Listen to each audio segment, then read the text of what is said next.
programme Aiglou la kenebagatɔ ni banabaatɔ bɛ yen wa an bɛ don so kɔnɔ ɲɛ kɔnɔ k'o woloma galère n'a bɛ kɛ ntɛnɛndon ni kalo tile 22 a ko labɛn bɛ cogo di terrain min bɛ na balontan in bisimila a ko walankatalen do cogo di an bɛ don o la k'o woloma aw ye n'o ye stade Mohamed 5 ye Abu Tasuma ayiwa hakila yamaruya sɛbɛnw kɔni u b'an kan na ka ban nin b'a to an ka taa fɔ ndolatana 28 an y'o baro bɔ bɛɛ lajɛlen sera yan nka u na cogo tɛ kelen ndolatana 2 olu ni jugu ni kungurunin nana n'o ye Amari Traoré ale ni Siku Ɲagate ayiwa kunnafoni min bɛ yen ni waati in na an bɛ ka kuma u fɛ waati min na u ye entraînement individuel daminɛ alhamdulilayi u bɛ ka progresser nka Abu Tasuma an ka kunnafoni sɔrɔla a b'i ko u fila si tɛ se ka ye ndolatan gale la ni o ye Mali Zambie n'o bɛ kɛ ntɛnɛndon. Exactement, en tout cas kunnafoni kɔni a bɛ mɔgɔ siran dɔɔni parce que nin ntolatana fila d'abord Seku Ɲagatu titulaire indiscutable do Mali équipe nationale la Amari Traoré titulaire tun do mais gɛlɛyaw tɛmɛnen kɔfɛ est-ce que Amari o titulaire kelen do bon en tout cas équipe kɔni cadre ye nin ntolatana fila bɛɛ lajɛlen maintenant fila bɛɛ lajɛlen défenseur fɛnɛ hali n'a sɔrɔ o tɛ jouer poste kelen na Seku Ɲagate ale défenseur axial ye Amari Traoré ale défenseur latéral droit ye mais joueur expérimenté do an jigi b'u kan et degeli karamɔgɔ yɛrɛ comptelen don nin ntolatana fila ka nɔgɔ t'a la maintenant heureusement an ka liste la ntolatana 28 de welelen do défenseur o ye maa 9 ye donc baba n'i y'a ta k'a lajɛ a poste bɛɛ doublelen do voire a triplelen do c'est à dire ntolatana 3 bɛ 2 ye ɲɔgɔn jɛ poste kelen na a ko la donc an bɛ se k'a fɔ c'est vrai n'u ye cadre ye équipe kɔnɔna la mais ntolatan kelen na n'u tɛ yen nɔ a tɛ se ka kɛ ko ye k'a fɔ ko Mali tɛ se ka jouer couteau mais quand même vraiment kunnafoni duman kɔni min ye n'u ye entraînement daminɛ o kɔni ye kunnafoni duman ye o kɔrɔ k'u tɛ mɛn n'u ma segin ka na u tɔɲɔgɔnw ka niveau la état de forme ko la. Ayiwa Abu k'i ka kuma sɔnji min ye kɔfɛla in sɔnsɔnnen do défenseur 9 axe central la comme Siku Ɲagate bɛ yen n'i ye jate minɛ Nathan Gassama ale bɛ yen Abdoulaye Diaby Mamadou Fofana Nojo ka taa se même Ousmane Kamara donc l'axe est costaud min ye latéral droit yanfan ye ni Amari Traoré bɛ jouer yen k'a yira k'a fɔ Woyo Kulibali Abu Tasuma ni y'ale ka denbajɛla y'a kunna o kɔrɔ ye a ka titulaire o bɛ sɔn ka sɛbɛntiya ni match d'ouverture la Mali ka match d'ouverture. Exactement baba ko b'u yɛrɛ kɛ kuma dɔw la c'est à dire ko bɛ to a waati de bolo parce que déjà ɲininkali tun bɛ ka kɛ ko Amari Traoré ni Woyo Kulibali Amari équipe ka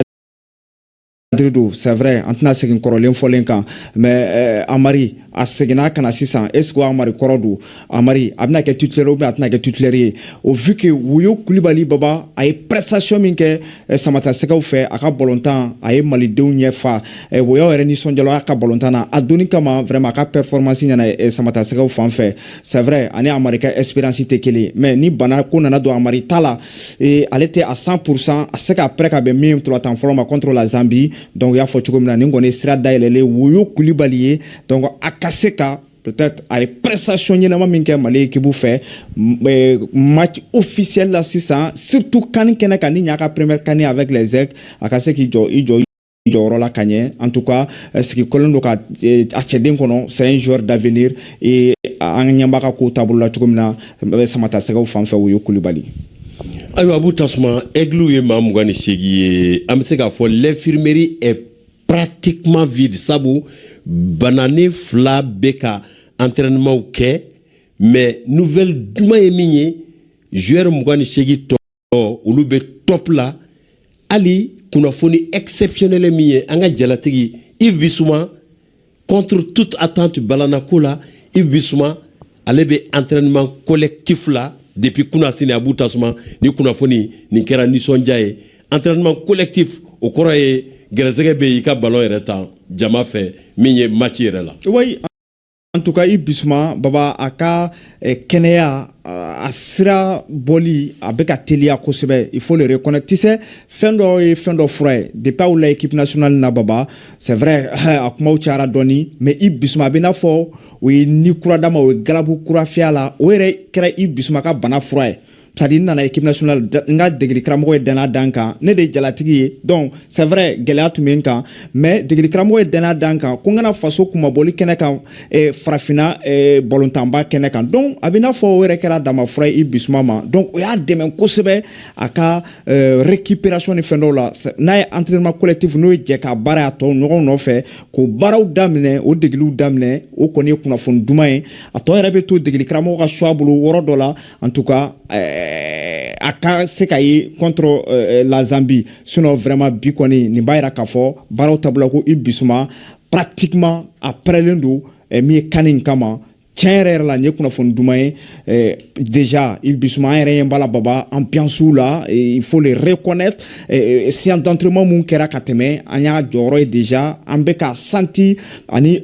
a tɔɲɔgɔnw cɛ vraiment ko foyi tɛ yen nɔ bɛn ni kelenya ani nisɔndiya kɔ an ka samatasew ka ɲa kɔnɔna la compétition dun na o ye laɲini belebeleba ye baba ni ɲa kɔnɔna la ni basigi bɛ yen ni nisɔndiya bɛ yen ni hɛrɛ bɛ yen ni ɲɔgɔn faamuya bɛ yen ni koto ɲɔgɔn tala bɛ yen o bɛ fanga di équipe ma o bɛ équipe sinsin donc environnement tɔ bɛɛ lajɛlen bɛ ɲa o kɔfɛ parce que bɛɛ de bɛ ntolantanna ninnu nɔfɛ donc ni ntolantanna ninnu bɛnna kɛrɛfɛmɔgɔw n'an b'a fɔ o ma ko environnement baba forcément o fana bɛ ɲɛ.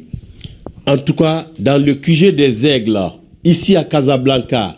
à Barcelo Enfant, hôtel Troy, Barcelo Enfant, Enfant est quartier de Minkabo, Kosebe, N'Anyere Bokono, c'est la sérénité, la joie, l'entente, en tout cas,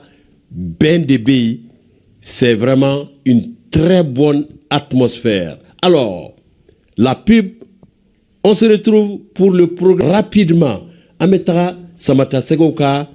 planning du jour, Noye, Sini Dimanche, veille de match Mali-Zambie. Abou, planning Bibolo, Egluka Sini journée, Mounde Bolo Daleno. Ok, Baraye Tabolo Flaimi, Samata Segoka, Sini Dimanche, mi Casablanca, Maroc, Yano. D'abord, il y a 10h45 minutes, conférence de presse avant match. Voilà, donc Baba Barobeski 5 ans. Mali fanfait. Mɔgɔ fila o bɛ yen degeli karamɔgɔ Tom Saint-Fit a n'a ka jalatigi Aliou Dieng donc baba an bɛ se k'a fɔ ten parce que n'i ye ko taabolo lajɛ a bɛ i n'a fɔ Aliou Dieng ale de bɛ sɔn ka kɛ jalatigi ye Mali contre Zambie baaraw taabolo la surtout ɲɛbila baara ninnu na. Oui, mais au bɛɛ la a bɛ fɔ de ko Aliou Dieng vice-capitaine parce que le capitaine c'est Yves Bissouma donc Aliou Dieng capitaine Danga. Alain Degel Karamoro de Betara, ni conférence de presse in Gabou Ikoko, 10h45, heure du Maroc au bébé, 9h45, heure de Bamako. Exactement. Alors, ni conférence de presse in Bana, la donc particulièrement Welelendo à Keneka, Eglukat Letola, Munko de Bolodaleno. Voilà. Donc, Baba, conférence de presse in Beke, stade Mohamed Sengi Konala, Casablanca. Maintenant, Oye est sur ma dafela. Oulada fait, mais Samata Segew, Baba, au cas séance d'entraînement. Voilà, au beke mi Oulada fait, 16h45 wati, il y a air là, Baba. A yinin do ouye qui va di chogomina kafu mau, community tanduru follow min beke, degili la malika séance d'entraînement na, kobe daile kuna fondi lawe. Donc, militi tanduru be di kuna fondi lauma, yani, ntolatanaw ka u ka séance d'entraînement daminɛ ɲininkali mun mana ka an bolo ka ɲɛsin ntolatana min ma baba an n'o ɲininkali ko la en tout cas ko o lase diɲɛma ma. En tout cas match d'entraînement ni veille de match entraînement do ale bɛ kɛ min ye Raja ka académie terrain na ayiwa ko a sirani ka jan dɔɔni a b'u tasuma ni ala sɔnna ma Maliba TV bi ye ni kɛnɛ bɛɛ lajɛlen kan alors Abou Tasuma minye match yɛrɛ Malika match gale siningene do no ye ndɛnɛ ye 14h GMT voilà alors namatu ka heure nun di GMT la na yake ya heure bɛɛ alaba mi sɔn ka ɲagami an ka mɔgɔw bolo frère Londo an y'a fɔ cogo min na maa ba 67 bɛ don a kɔnɔna la baba terrain kɔni vraiment labɛnw bɛ ka sabati an y'a pelouse y'a ɲɛkisɛ la bi oh là là pelouse c'est impeccable fabuleux, rien à dire. Ballon qu'on a da quand on a kolongolon kanye et gradin qu'on rien à dire. A bɛɛ ka sanu siège problème tɛ yen nɔ déjà u kɔni bɛ baara labanw na min ye maçon ka baaraw wala olu ye menuisiers ni tapis la n'o ye stade Mohamed 5 de Casablanca ye terrain min don terrain ba don terrain min don a lakodɔn kɔnɔ ballontanko sira fɛ donc Mali Zambie min ye ntɛnɛn don 14h Mali heure la en tout cas an bɛ kɛ tolatan fɔlɔ ye min bɛ terrain kɔni dayɛlɛ nin kan kɛnɛ kan baba. siga tɛ incertain Maroc Comores a bɛ kɛ Rabat n'o ye ayiwa dugu belebele a bɛ fɔ ni u ka capitale do abu o de bɛ kɛ ka nin kan tako bi 35 ye. Exactement en tout cas baba en tolatan kɔnɔnen do mais sur le papier nɔgɔ t'a la Maroc de